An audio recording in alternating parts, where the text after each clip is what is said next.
So Boaz took Ruth, and she became his wife. And when he went into her, the Lord gave her conception, and she bore a son. Then the women said to Naomi, "Blessed be the Lord, who has not left you this day without a close relative. And may his name be famous in Israel. And may he be to you a restorer of life and a nourisher of your old age. For your daughter-in-law, who loves you, who is better to you than 7 sons, has borne him." Then Naomi took the child and laid him on her bosom and became a nurse to him. Also the neighbor women gave him a name, saying, "There is a son born to Naomi." And they called his name Obed. He's the father of Jesse, the father of David. Now, this is the genealogy of Perez. Perez begot Hezron. Hezron begot Ram. Ram begot Amminadab. Amminadab begot Nahshon. Nahshon begot Salmon. Salmon begot Boaz. Boaz begot Obed. Obed begot Jesse. Jesse begot David. Let me take you back just for a moment to where we began in chapter 1, because remember we opened this book and it said, in the times when the judges judged. So that pictures us straight back in the previous book that comes before Ruth, the book of the Judges. And nobody, well, say nobody, people have made guesses, but they are guesses. I don't think they're able to say with certainty when this incident concerning Ruth coming out of Moab and so on, when exactly it took place relative to the times that, somewhere in the times of the Judges, but we're not exactly sure when. But here's the point that I want to leave with you from this. The book of the Judges has to do largely with the nation of Israel, at the very least to tribes within that nation. And here embedded in this book that has these larger things, this larger scope of things, is this little book of Ruth. And at first glance, it doesn't. It's one family. This is odd. This is coming right down to an obscure family living in rural Bethlehem. And what would people, the Danites living up in the north of the, what interest would they have in this? You said, none really. Naphtali, Zebulun, Issachar. What possible interest could they have in Ruth the Moabitess coming up from Moab and finding a place in Bethlehem, Judah? None. The Gadites, Reubenites, Manasseh, across the Jordan, doesn't really affect us. You know, it interests me that God's ways are so different to ours. We keep thinking on the macro, and God takes us into the micro. But when God works in the micro, we find sooner or later it affects the macro. Isn't that true? He works with individual lives, and that has an outworking that affects far bigger things. We've said already, our individual lives speak to other lives. But in the matter of Ruth, by the time we get to the end of chapter 4, we realize we're dealing not just with the family in Bethlehem Ephrathah. We're dealing with David, the greatest king Israel's ever known. Symbol still on their national flag. Star of David. You're dealing with more than that. So the story of Ruth doesn't end with David, doesn't end in Bethlehem. It runs all the way through to the Son of God coming into this world, and that's the promise fulfilled of the Messiah, born into David's line. And that's something that's not only affected a family and a tribe and a nation, but it's affected the whole world. Don't you love the way God works? Don't ever think that this is too small or this doesn't affect those other people. How do you know? Because God works like that. We need to press on. Naomi, let me say something about Naomi. I love talking about Naomi. She said the Lord had brought her back empty. Do you remember that? Chapter 2, she said, "Don't call me Naomi, call me Mara." That means bitterness, because a lot of bitterness come into my life. She said, "The Lord took me out. I went out full." She said, "The Lord didn't take her out." She said, "I went out full." Never should have gone out. But the Lord has brought me back. She recognized his hand in that. But he's brought me back empty. I never read that without thinking of 2 Kings chapter 4 and the widow and her son with just a little jar of oil, and it's about to run out. Remember that? Elisha. And she says we're in trouble. She had debts to pay. And she had a little bit of oil in the jar. And Elisha said, go and get some empty vessels. So they brought empty vessels. He said, pour the oil into the empty vessels. Seemed a bit silly because, well, anyway, that's what she did. And she kept pouring and this vessel filled up. And she poured into the other one, that one filled up. And she says to her son, go and fetch. And they got as many empty vessels as they could. And they kept pouring out of this little jar. And it kept filling up. It's a wonderful story. And it's God's fullness in the face of emptiness. And that's Naomi. The Lord's brought me back empty. Well, he may have done, Naomi, but he's about to fill up your emptiness. Didn't he do just that? And chapter 4 shows us the fullness of Naomi's blessing, the full supply. I know we keep maybe repeating the same lessons, but just notice, by the way, in the widow's case in 2 Kings chapter 4, that it wasn't that she sat back and did nothing. I've only got a bit of oil, let God come and do what God will do. No, she had to get the empty vessels. She had to pour and so on. There is something to do. There's a response that we have. This is lovely. At the end of the thing, the women of Bethlehem said, they're talking to Naomi. I'm sure they loved Ruth, of course, but there's something special about Naomi, their old friend. And they said, Naomi has a future, and I hope that's paraphrasing, but that's what they meant. The story of Naomi is brought to abundant blessing, and that's the same for every child of God. Sweetness for our bitterness, fullness for our emptiness.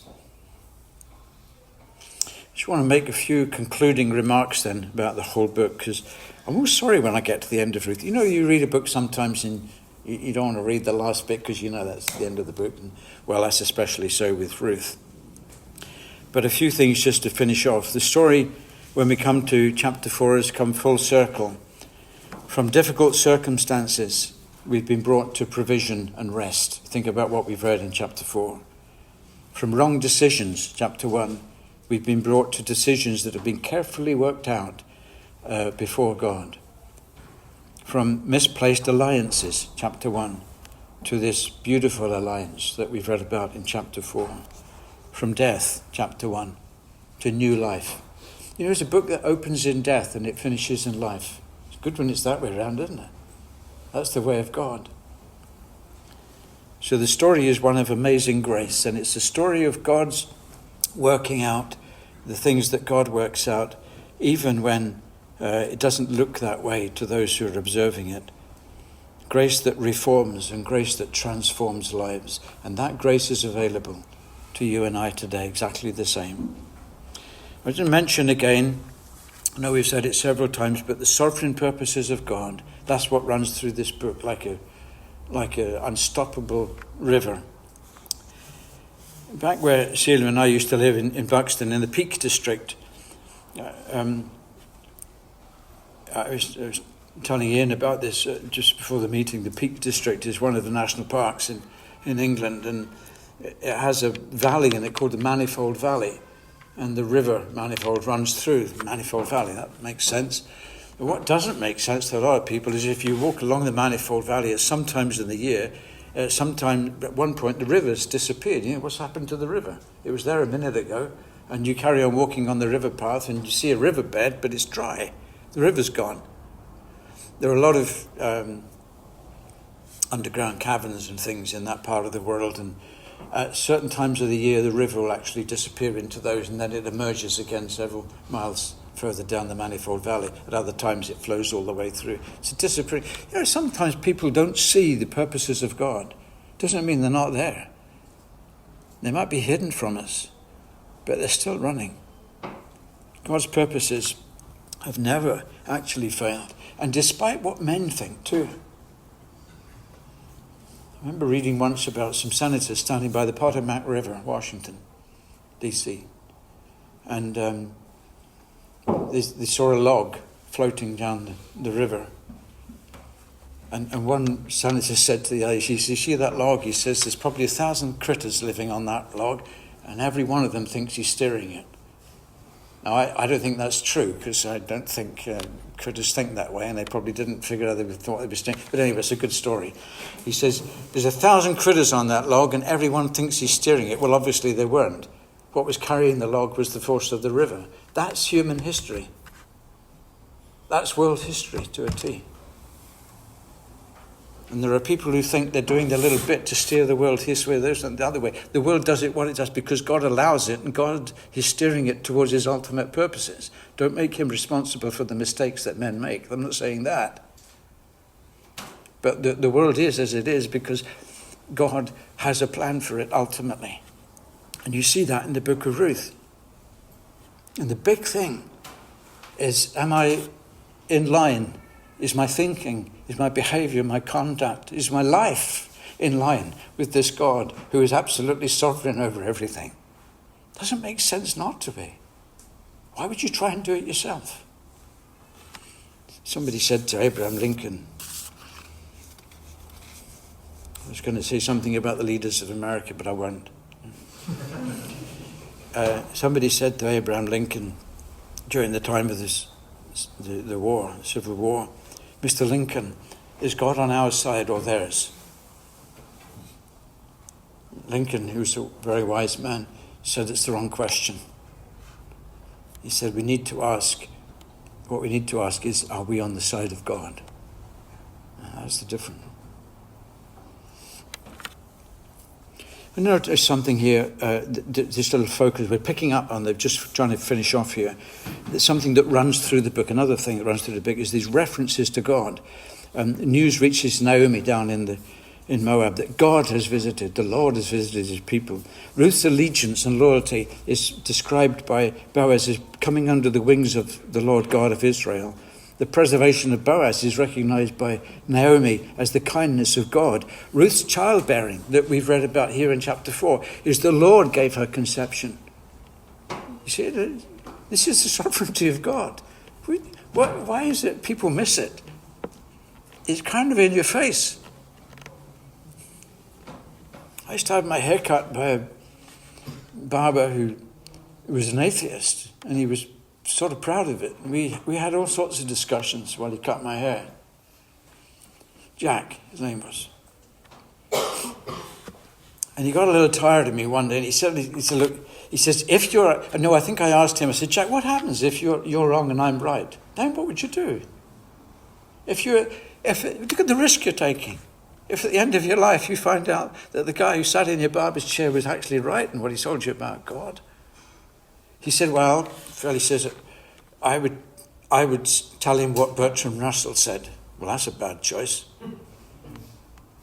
I would tell him what Bertrand Russell said. He said to God, if God finally proved himself to exist, he said, you didn't leave me enough evidence to believe in you. I said, Jack, open your eyes, man. You're surrounded by the evidence of God. You're just refusing to see it and acknowledge it. And these dear people did. And it runs throughout this book. We need to take some close. Now, the last point here is this, because I did say I would say something to you about the two Hebrew things about Levier and Goel. And you'll be quite relieved if I tell you now that I'm not going to do that. At least I'm not going to take time on it. You can look it up for yourselves, but these are two words that have to do first with a close relationship. There has to be a close relationship. Remember, Naomi says this man is a close relative of ours. The second thing is the responsibility of the close relation. So the Goel becomes a Levier, and you can check all that out and study it for yourselves. All we're saying here is that's what Boaz proved himself to be. The other man's gone, and we're quite glad to wave him goodbye. He's unnamed, we don't know who he is, but he wasn't prepared to pay the price. Boaz was. And we're behind Boaz, aren't we? So then they've got married, and it's all very, very wonderful. Boaz was the Goel, the near relative, and he was the Levier, the one who paid the price for the redemption. Now, I want to finish with you on this, because we cannot look at that without thinking of Jesus. This is full of him. Because he became the Goel. He became the close relative. How? How could the Son of God become a close relative of me? The thing's unthinkable. All right, God made man in his own image, but sin came in and man fell, and there was a great gulf fixed. And how could God cross that and become like me? There's a Dutch artist, paintist, whose name I cannot pronounce, though I've tried several times. I'm not going to inflict that on you. If you want it afterwards, I'll write it out for you and you can try and pronounce it. A Dutch artist, now dead, but he beautiful paintings of Noah's Ark, for example, and all the animals. He did another series of paintings. They're in a book, and the book's titled, He Was One of Us. That's him saying, and they're pictures of the gospel stories, the gospel narratives. And he says, he was one of us. I love that. Because he's telling me that Jesus Christ, the Son of God, became like me. And the Gospels tell me that. And that was the artist's point. In all those things, it says that he became. Galatians 4, in the fullness of time, God sent forth his Son. Well, that's all right. We stand in awe of that. And he says, born of a woman. You mean he was actually born? Yes. Incarnation. Born under the law. He was born as we are born, to obey the same law that God gave. He put himself in subjection to the very law that he gave. He was one of us. John chapter 1, 14, having spoken earlier in that glorious opening of John's Gospel of the Word that was with God and the Word that is God, he then says, and this is stupendous, in verse 14, and the Word became flesh and dwelt among us. He became like us. My father, I heard my father once say, the greatest thing to wonder, the greatest wonder in the work of Jesus Christ was not Calvary. I was shocked, because I knew what he thought of Calvary. Very precious. He said, it's not the greatest wonder. The greatest wonder is Bethlehem. And I understood what he meant. The greatest wonder is not that Jesus died. That's a wonder you and I will never fathom, but it's not the greatest wonder. The greatest wonder is, why did he come here in the beginning? In order to die. See, the manger in Bethlehem is the greater thing in terms of wonderment. Because he was made a little lower than the angels. You know what that means? Angels can't die.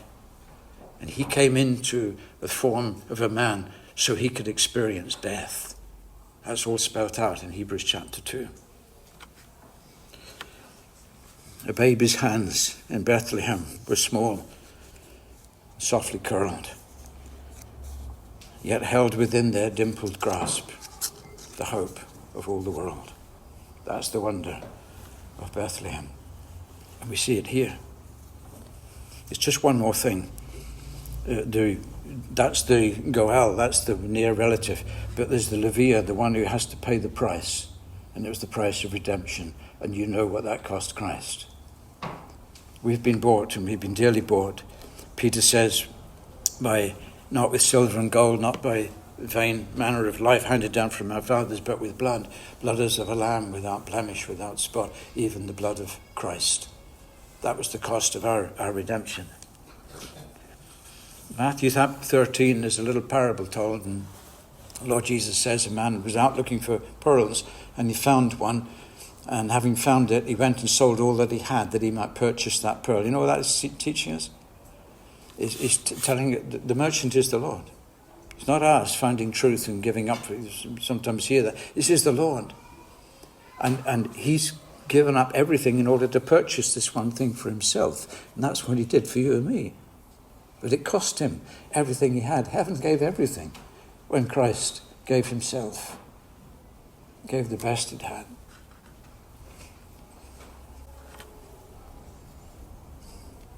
But the thing,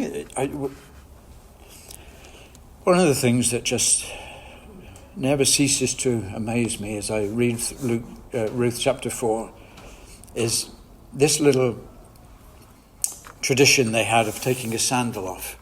Because it doesn't just sit there in Ruth 4. You have to go back to Deuteronomy and find out where it began. By the time they got to this time, in the times of the Judges or Ruth's time, they got a little kinder, I think. But you know where it began? You may be familiar with this. When these transactions were made, if somebody refused, this is not just an ordinary transaction, I'll buy the field off you, but if somebody refused to be the redeemer of somebody who was in trouble, because that's what's happening here, there was shame attached to that refusal. And it says that the widow, who's now, the guys refused to help her, takes off his, she does it. She removes his sandal. It's not that he took it off and handed it to Boaz. This was very much more gentlemanlike when you get to Ruth 4, but the original was not like that. The one who'd been spurned removed the sandal from the one who refused to redeem her. And it goes further.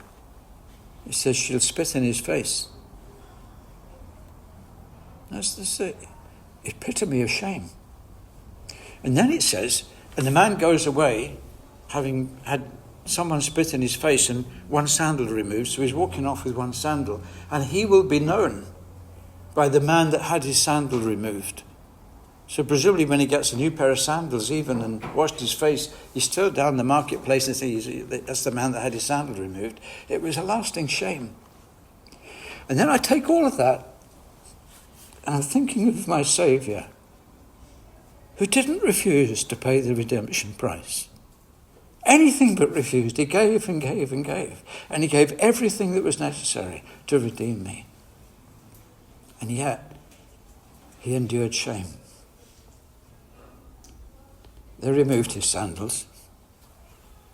They removed his garments. They crucified him in shame. And they spat in his face. Why? Why did it happen? It's the Son of God who loved me and gave himself up for me. And he knew that was going to happen, but still never held it back. It was so unjust. It was so turning on its head, that old tradition found in Deuteronomy. Made a lot kinder and softer in Ruth chapter 4, but the whole thing had been turned on its head. And yet he was prepared to do it because he loved us to that extent. He was the one who paid the price. So we are finishing. Someone said that the purpose of Ruth is to give a genealogy to David. Should we leave it there? I hope that you found that the purpose of Ruth is far, far more than that. It's a lot more. It's impossible, isn't it, to condense this beautiful little book into a few sentences. But in one sense, this closing chapter, the closing scene says it all. John Henry Jowett, who was an old preacher of long ago, he was talking about how preachers are supposed to paint pictures with words, and he did it. He was a master in it. He talked about looking at the horizon rather than the enclosed field. I hope that's what you've been able to do. The field in Bethlehem was you've got to look at the horizon, look beyond it. Of connecting every subject with eternity, both past and to come. Have we done that? It's as if you were looking at a piece of carved wood in a Swiss village window, and you lifted your eyes and saw the forest where the wood had been nourished, and higher still, he says, the everlasting snows. That's what we should be doing as we've worked our way through this little book. John Piper from America says of Jowett and others, he says they were always willing to stop at the village window, but they always linked the streets with the heights and sent your soul a-roaming over the hills of God. That's what this book does, isn't it?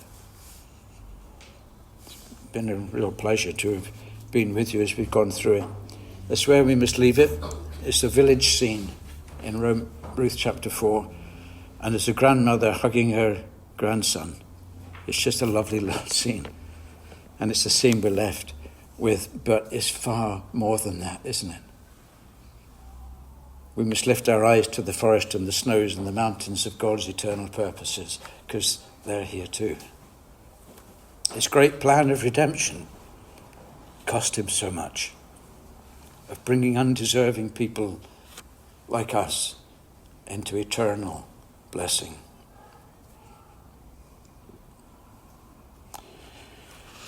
It does seem hard at times. Life is tough. But Ruth teaches us to trust anyway. However hard the road is, however deep the disappointment, however heavy the load, just trust, because God has his eternal purposes and they're being worked out. Please trust him. I'd love to pray with you.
Sanctify thy glory in fire.